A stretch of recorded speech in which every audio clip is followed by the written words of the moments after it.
जी IPC लिखवाया जाएगा भाई, आपका कल सीपीसी लिखवाया जाएगा।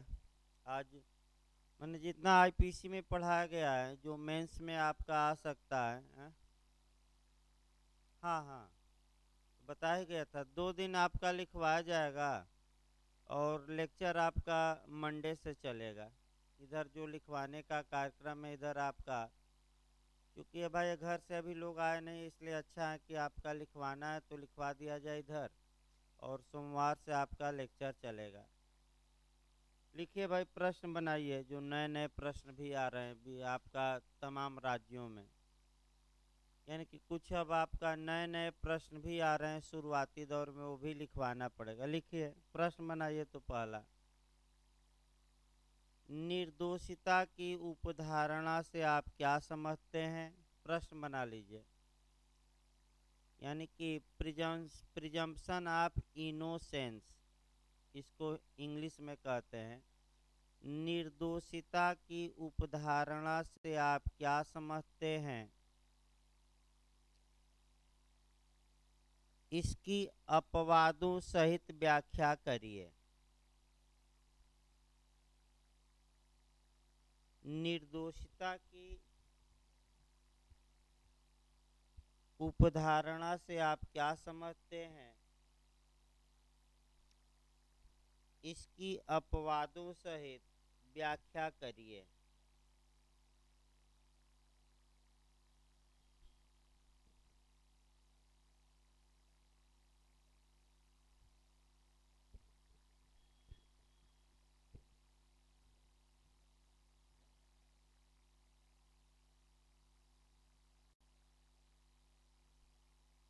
लिखिए, उत्तर लिखिए भाई इसका।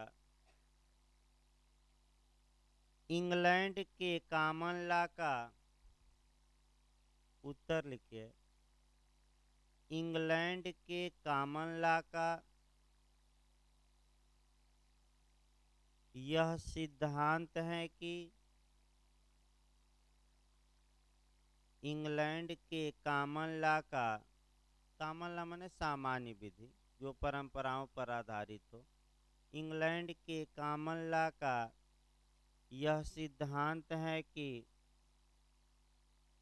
प्रत्येक अभियुक्त को प्रत्येक अभियुक्त को तब तक निर्दोष माना जाए,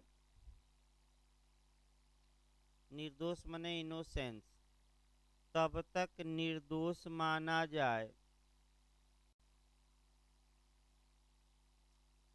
जब तक उसका दोष साबित न हो जाए। जब तक उसका दोष प्रूफ न हो जाए, यानी कि साबित न हो जाए।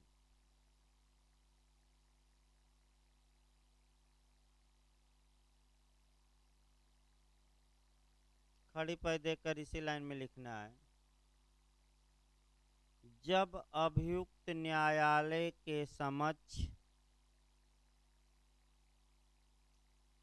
जब अभियुक्त न्यायालय के समक्ष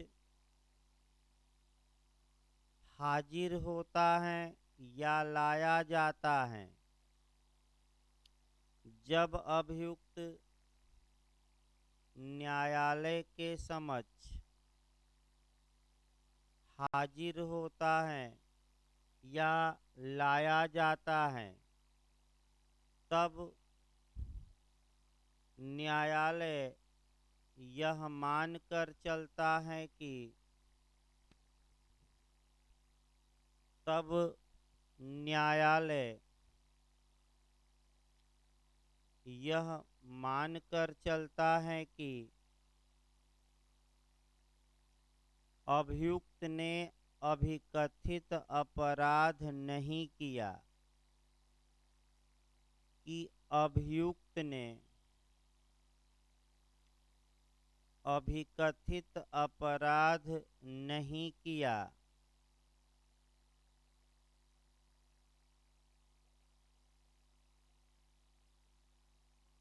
खड़ी पर देकर इसी लाइन में लिखना है। अभियोजन या परिवादी का अभियोजन या परिवादी का यह कर्तव्य होता है कि अभियोजन या परिवादी का यह कर्तव्य होता है कि वह बिना किसी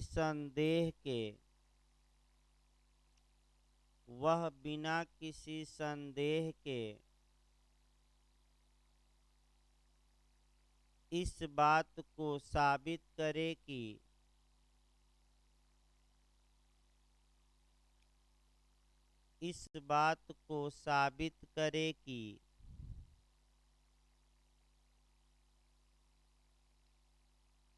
अभिकथित अपराध अभियुक्त ने किया है। अभिकथित अपराध अभियुक्त ने किया है।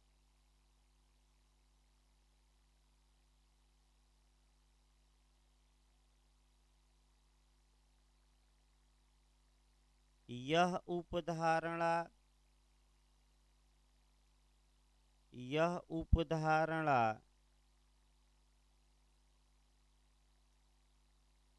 इस सिद्धांत पर आधारित है कि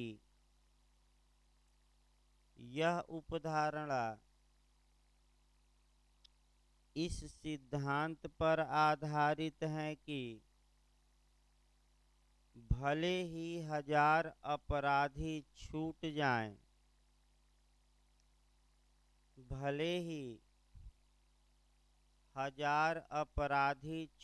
जाएं,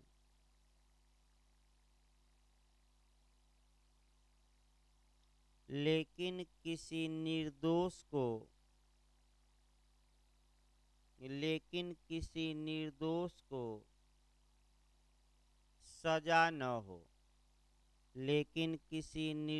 को सजा न हो। खड़े पैर देकर पैराग्राफ चेंज करके केस लिखिए। के एम नानावती बनाम महाराष्ट्र राज्य। के एम नानावती बनाम महाराष्ट्र राज्य। AIR 1962 यानी कि AIR 1962 सुप्रीम कोर्ट, शॉर्टकट में ऐसे लिखा जाता है सुप्रीम कोर्ट। लिखिए। प्रस्तुत प्रकरण में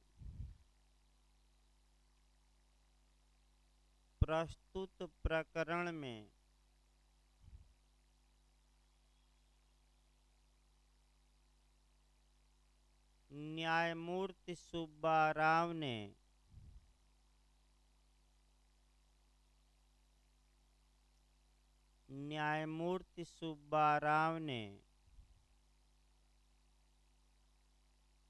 यह निर्णय दिया कि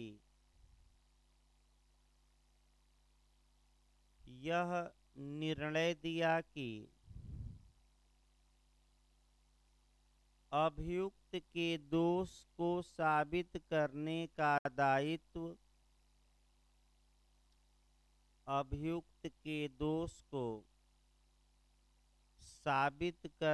का दायित्व अभियोजन पर रहता है।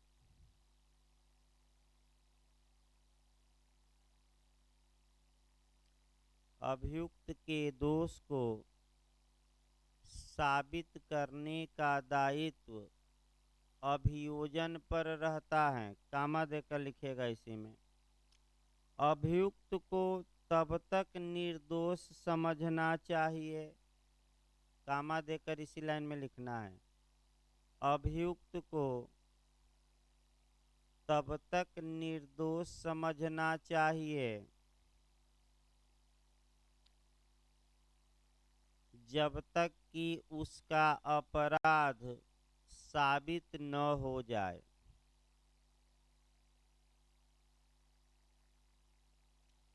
जब तक कि उसका अपराध साबित न हो जाए।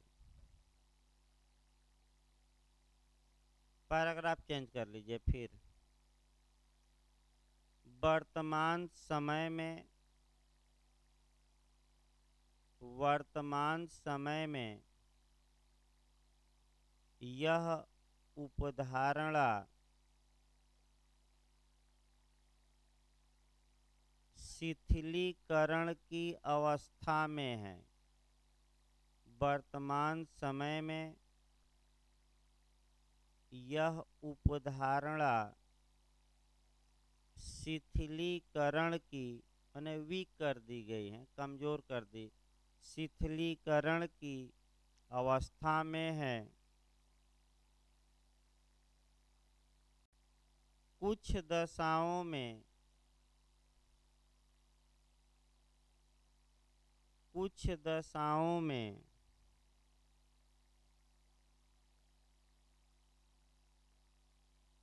यह मानकर चला जाता है कि,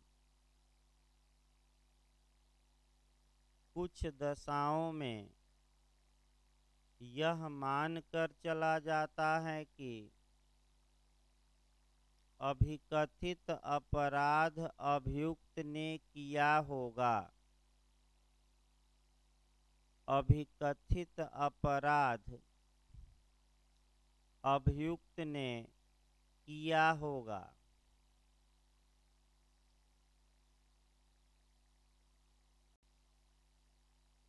इसके प्रमुख उदाहरण निम्नलिखित हैं। इसके प्रमुख उदाहरण निम्नलिखित हैं।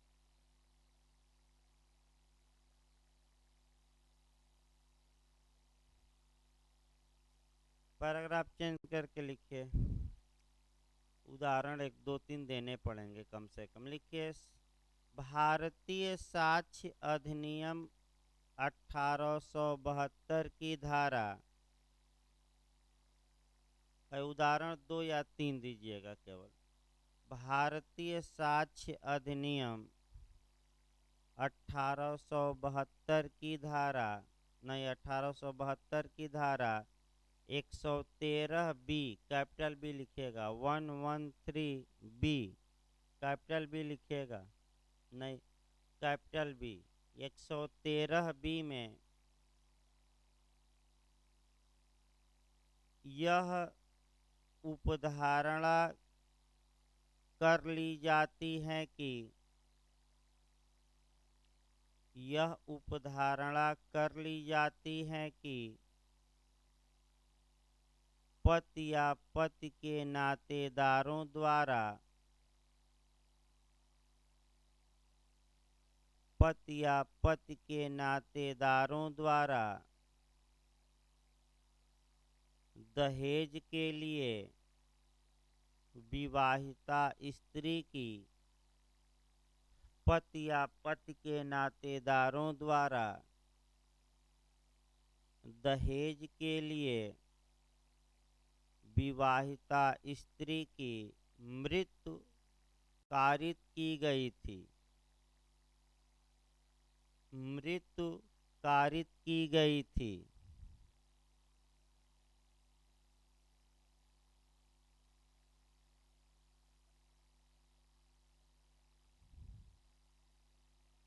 एक और उदाहरण लिखिए।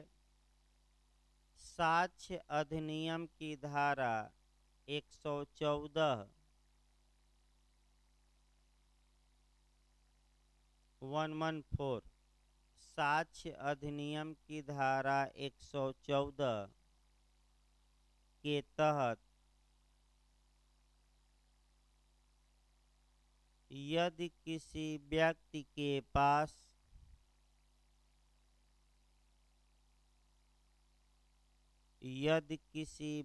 के पास चोरी के कुछ समय पश्चात, चोरी के कुछ समय पश्चात चोरी का माल बरामद होता है,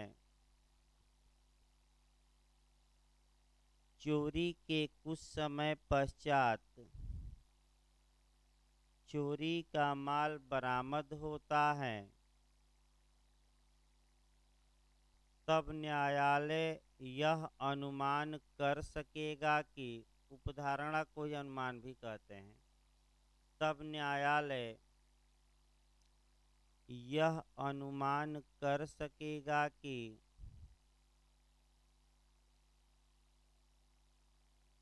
या तो वह व्यक्ति चोर है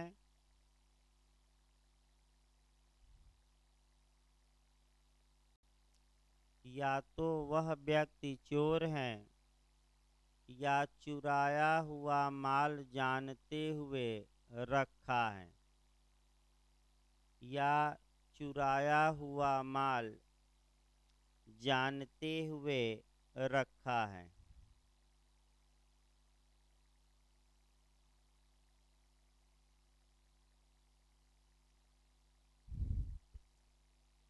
दूसरा लिखिए प्रश्न आपका बनाइए, ये टिप्पणी में ही आ सकता है ज़्यादा। अगला लिखिए भाई, आपका अगला प्रश्न बना लीजिए। निःशुल्क विधिक सहायता से आप क्या समझते हैं? फ्री लीगल एड, निःशुल्क विधिक सहायता से आप क्या समझते हैं?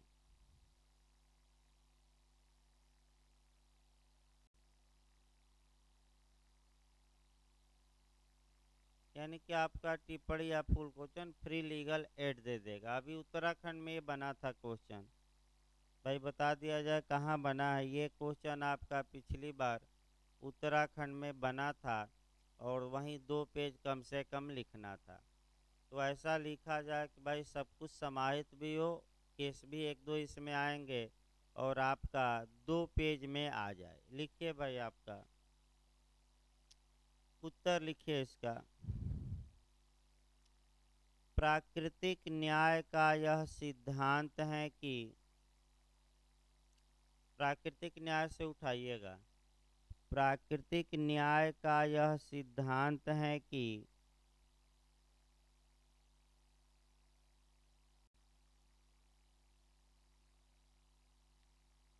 दूसरे पक्षकार को सुनो,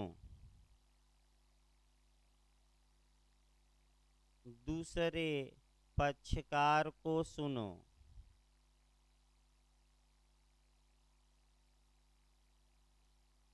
आपराधिक मामलों में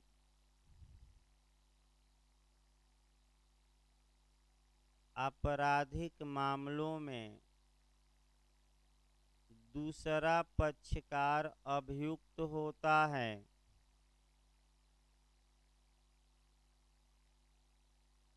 दूसरा पक्षकार अभियुक्त होता है।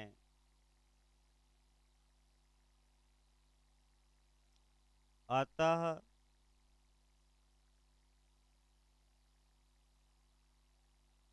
अतः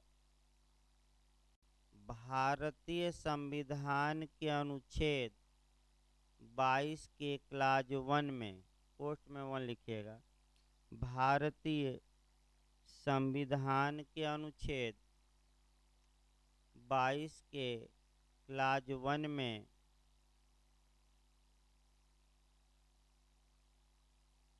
प्रत्येक अपराध के अभियुक्त व्यक्ति को, प्रत्येक अपराध के अभियुक्त व्यक्ति को यह मूल अधिकार होगा कि, भाई विधिक अधिकार नहीं है, यह मूल अधिकार होगा कि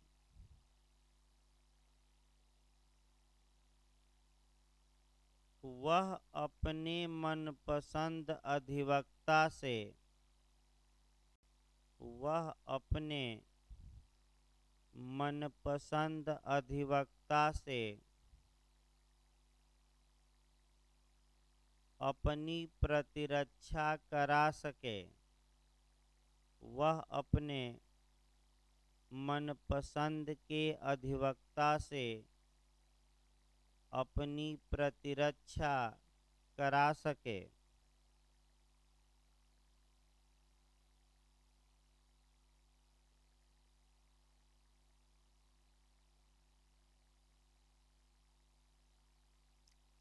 पैराग्राफ चेंज करके लिखिए। भारतीय संविधान के अनुच्छेद भारतीय संविधान के अनुच्छेद 39A, कैपिटल ए लिखिएगा, 39A में राज्य का यह मौलिक कर्तव्य है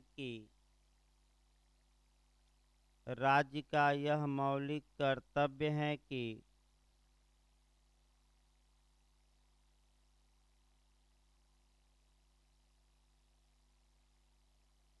वह निःशुल्क विधिक सहायता प्रदान करे। राज्य का यह मौलिक कर्तव्य है कि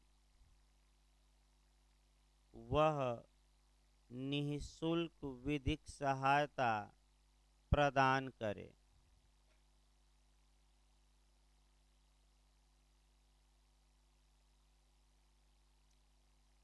चूंकि यह कर्तव्य न्यायालय द्वारा प्रवर्तनीय नहीं है,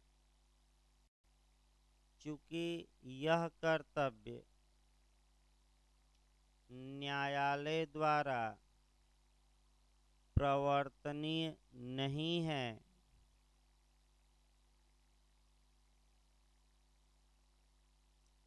अतः राज्य इस कर्तव्य के पालन में उपेक्षा बरतता था। अतः राज्य इस कर्तव्य के पालन में उपेक्षा बरतता था।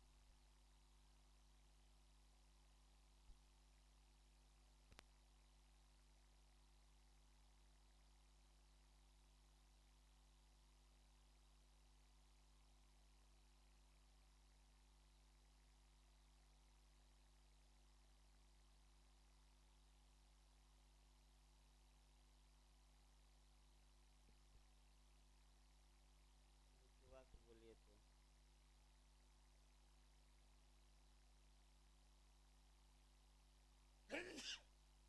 बरतता था।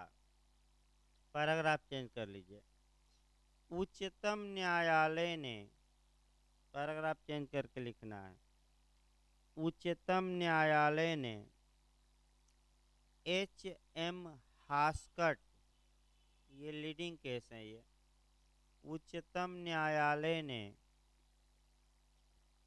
H.M. हास्कट बनाम महाराष्ट्र राज्य, H.M. हास्कट बनाम महाराष्ट्र राज्य AIR 1978 supreme court, AIR 1978 supreme court के बाद में यह निर्णय दिया कि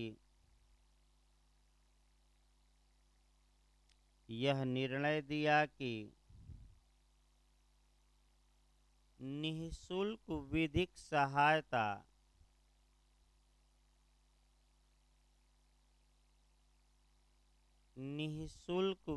सहायता अनुच्छेद 21